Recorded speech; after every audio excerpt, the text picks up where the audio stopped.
45 warga negara Malaysia menjadi korban pemerasan yang dilakukan 18 oknum polisi di acara konser Jakarta Warehouse Project. Polri bergerak cepat memecat dan memproses sejumlah oknum termasuk di Res Narkoba Polda Metro Jaya. Apakah 18 oknum polisi tersebut perlu dijerat pidana? Sore ini kita akan membahasnya dengan Komisioner Kompolnas Supardi Hamid dan pengamat kepolisian ISES Bambang Rukminto. Selamat sore Bapak-Bapak. Selamat sore, Ana.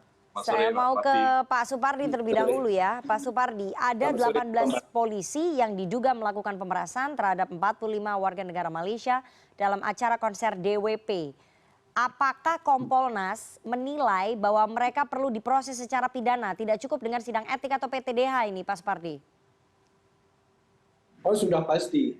Setiap pelanggaran yang mengarah pada pelanggaran hukum pidana yang dilakukan oleh polisi, selain sidang etik sebagai bagian dari proses internal, juga sebagai pertanggungjawaban pidana juga harus dilakukan pemrosesannya.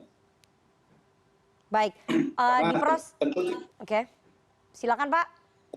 Ya, tentu tidak cukup kalau hanya diproses melalui Komisi Kode Etik Polri, karena sebagai warga negara sipil tentu polisi juga harus tunduk pada sistem peradilan pidana pada saat mereka melakukan tindak pidana, termasuk dalam hal kasus DWP ini. Oke Pak Supardi, rekomendasi untuk menjerat 18 oknum polisi ini dijerat pidana ini apakah sudah disampaikan kepada Kadif Propam atau pihak dari Mabes Polri? Oh sudah, kita sudah menyampaikan untuk dilakukan pemrosesan pidana setelah proses etiknya ini selesai, dan ini juga sudah dipahami oleh Propam Polri dan Bareskrim Polri. Dan itu akan dilakukan ya oleh Propam Polri dan juga Bareskrim Polri untuk menjerat oknum-oknum ini secara pidana, begitu Pak Supardi? Sudah pasti akan dilakukan. Oke, Mas Bambang, saya mau ke Anda ya sebagai pengamat kepolisian bahwa tadi Kompolnas merekomendasikan selain diproses secara etik atau PTDH perlu diproses secara pidana begitu ya 18 oknum polisi ini. Tapi menurut pengamatannya Mas Bambang, sejauh mana komitmen dari Mabes dan juga Divpropam Polri untuk memproses ini secara pidana? Karena kan ini akan turun ya tensinya seiring dengan waktu begitu. Benar, Nana. Seringkali kita masyarakat tentu melihat bagaimana kepolisian dalam menangani personelnya yang melakukan tindak pidana. Kasus-kasus tindak pidana yang dilakukan oleh personel kepolisian ini bukan yang pertama kali. Betul. Dan sudah terulang kali seperti itu. Mereka ada yang dipidana, tapi juga ada yang cukup di sidang kode etik saja. Ini tentu menjadi catatan tersendiri bagi masyarakat, bagi publik seperti itu. Kita sih berharap bahwa terkait dengan kasus DWP ini, proses pidana ini bersamaan, karena ini pun juga bisa mumpung masih hangat dan mumpung masih alat bukti juga masih mungkin masih ada, karena saksi korban ini kan berada di luar negeri. Ini yang mungkin akan menjadi kendala bila kasus ini berlarut-larut. Makanya proses pidana ini harus segera dilakukan bersamaan dengan sidang kode etik seperti itu. Oke, Pak Supardi, dari Kompolnas harusnya bisa mendesak kepada Mabes Polri ataupun Propam Polri untuk memproses secara pidana secara bersamaan. Jadi proses etiknya berjalan, proses pidananya juga berjalan. Jadi jangan diselesaikan dulu secara etik kemudian menunggu proses pidana. Karena kalau akan berlarut-larut nanti perhatian publik kemudian sudah tidak ada dan kasus ini bisa dilupakan begitu saja, Pak Supardi. Kita lihat bahwa percepatan pemrosesan kasus etik ini juga adalah bagian dari upaya untuk mempercepat proses pidananya. Jangan lupa bahwa kepolisian walaupun belum secara tegas menyampaikan bahwa ini dalam proses penyidikan, tapi proses penyelidikan sudah berjalan dan alat-alat bukti sudah dikumpulkan semua. Sehingga tiba saatnya nanti tinggal menetapkan tersangkanya setelah kasus ini dinyatakan sebagai kasus pidana yang prosesnya naik ke tingkat penyidikan yang tentu tidak akan lama. Karena apa? Karena proses sidang etiknya saja dikebut seperti ini. Bahkan di malam tahun baru itu sampai jam 4 pagi itu adalah dalam rangka untuk mempercepat proses pidana sebetulnya. Oke. Kenapa tidak bisa seiring sejalan? Kenapa harus menyelesaikan proses etiknya dulu, Pak Supardi? Proses pidana kan tidak bisa serta-merta karena harus ada proses penyelidikan terlebih dahulu. Nah, proses penyelidikan ini sudah berjalan, sedang berjalan, baru kalau semua alat bukti sudah dinyatakan cukup, dan kemudian pembuktian juga sudah lengkap, baru kemudian akan dinaikkan ke dalam tahap penyidikan. Baik. Dan setelah itu baru proses akan berjalan. Sebetulnya ini sudah berjalan secara simultan, tapi masih dalam proses penyelidikan.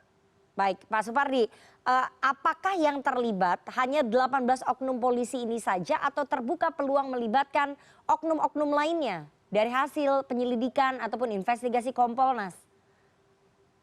Sebetulnya kalau nanti misalnya hasil penyelidikan mengarahkan pada keterlibatan pihak-pihak lain di luar 18 orang ini, maka dengan sendirinya akan dilakukan proses terhadap orang-orang yang dinyatakan terlibat dan terbukti terlibat sesuai dengan kontribusinya masing-masing. Karena struktur perkara ini juga kita lihat bahwa strukturnya tidak tunggal karena ada beberapa peran yang berbeda-beda dari pihak-pihak yang terlibat. Oke, strukturnya tidak tunggal ya Mas Bambang ya. Posisi tertinggi yang di PTDH ataupun yang dipecat adalah di Res Narkoba, Kombes Polisi Donald Simanjuntak. Jadi apakah kemudian Anda melihat ada indikasi tindakan pemerasan ini memang terstruktur dan terorganisir dari pucuk pimpinan ke bawah? Ya, dengan 18 orang yang diduga melakukan pemerasan, tentu ini tidak bisa dikatakan bahwa ini dilakukan oleh oknum.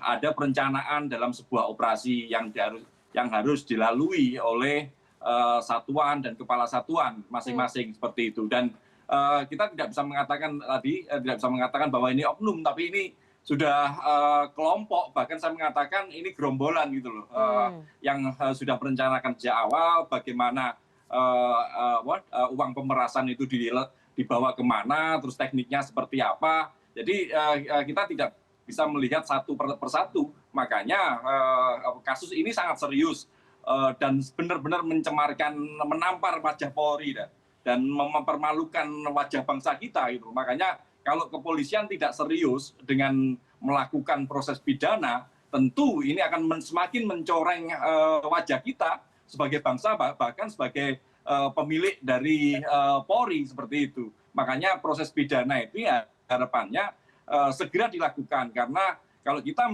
belajar dari kasus-kasus sebelumnya, sidang kode etik ini malah menjadi semacam perlindungan bagi mereka yang melakukan pelanggaran gitu. Makanya proses pidana ini harus segera dikejar. Oke, kita mengapresiasi bahwa Dipropam melakukan percepatan dengan menggelar sidang kode etik. Tetapi itu saja tidak cukup, karena apa? Wajah bangsa kita dicoreng di sini. Makanya inilah yang harus segera dikejar dan dilakukan oleh kepolisian.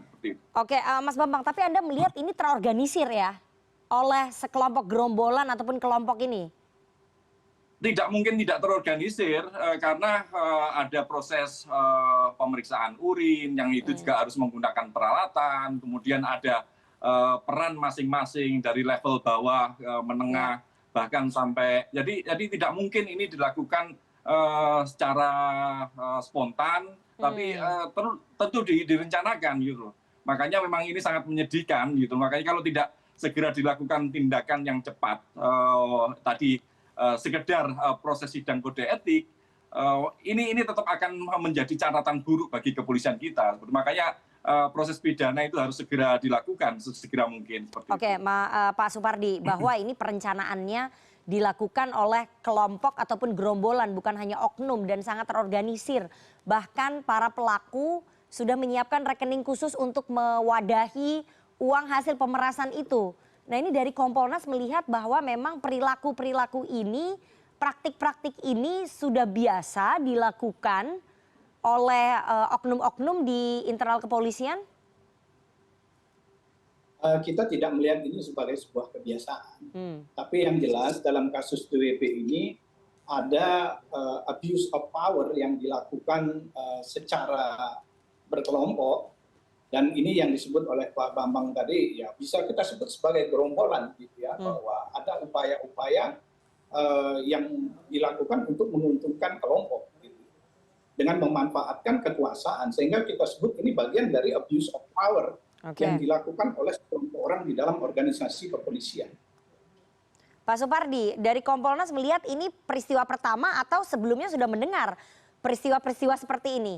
Dugaan pemerasan yang dilakukan oleh oknum-oknum di internal Polri? Kalau kita bicara fakta, maka ini adalah fakta pertama yang terungkap, yang dilakukan secara berkelompok dan terstruktur ini. Oke, gitu ya. tapi kalau laporan yang masuk ke Kompolnas, ini laporan pertama atau sebelumnya sudah ada laporan-laporan? Anda sudah mendengar sebagai komisioner Kompolnas, masa tidak mendengar?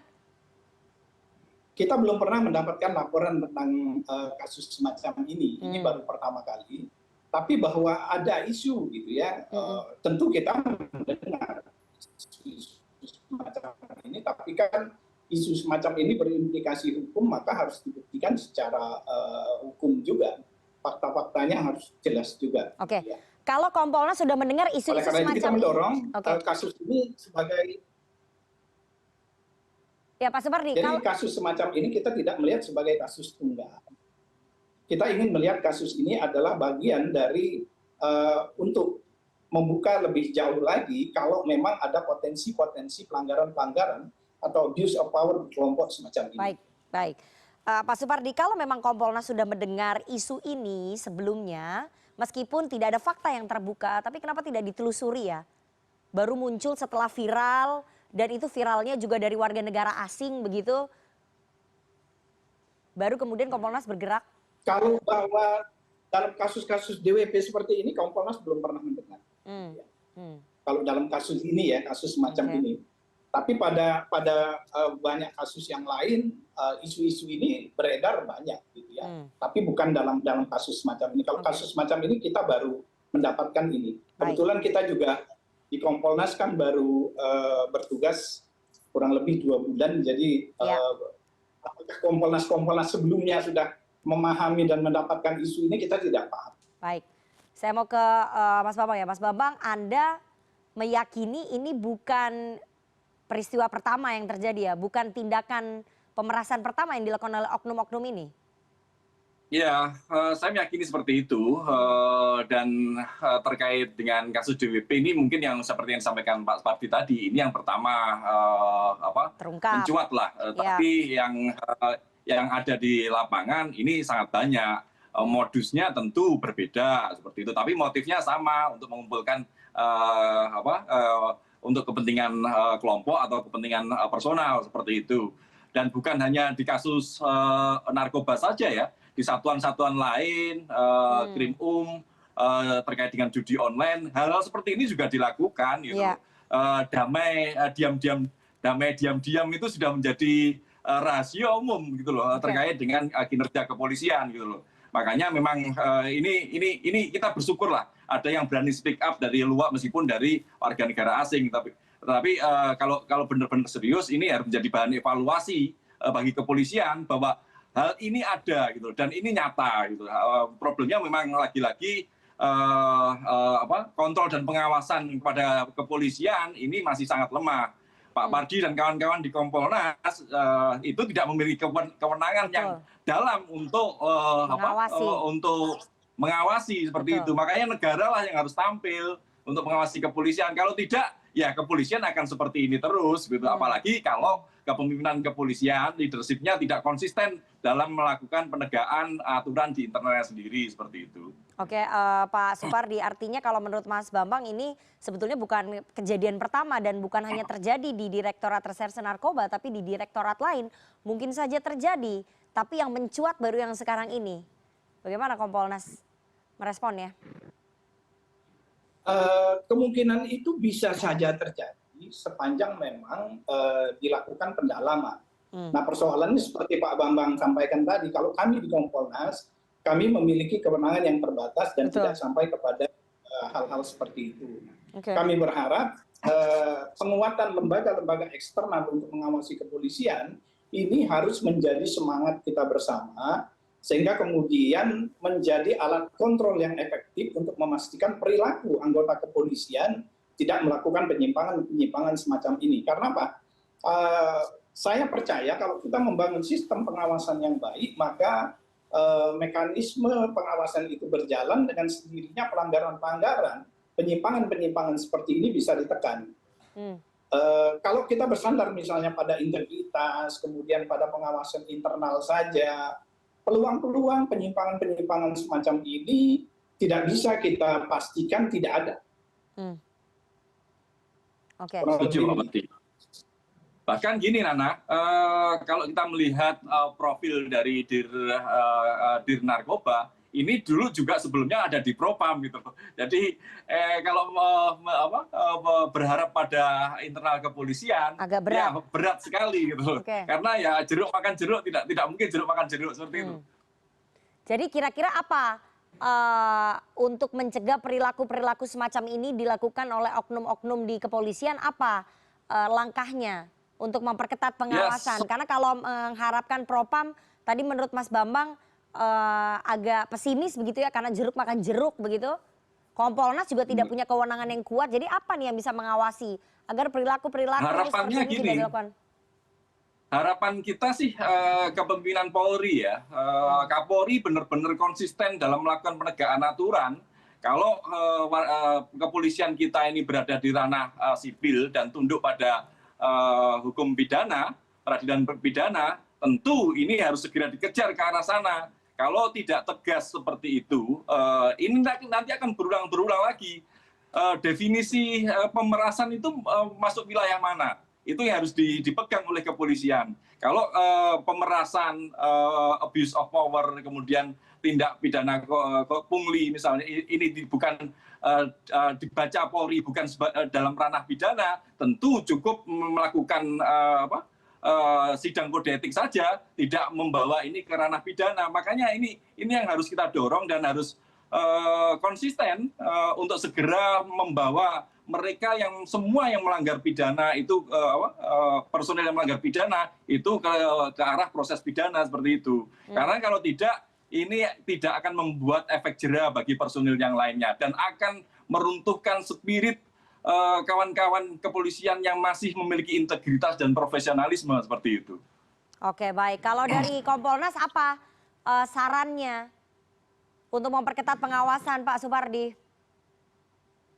Yang pertama, kita berharap bahwa kasus-kasus semacam ini bisa memberikan efek jera yang kuat gitu ya kepada personil kepolisian yang lain, dan kemudian ini juga menjadi penegasan bagi polisi-polisi yang baik bahwa kasus semacam ini mereka tidak perlu khawatir, pasti ditindak kalau ada pelanggaran-pelanggaran semacam ini. Nah, prinsipnya adalah kita harus memberikan derita yang cukup bagi orang-orang yang melakukan pelanggaran ini.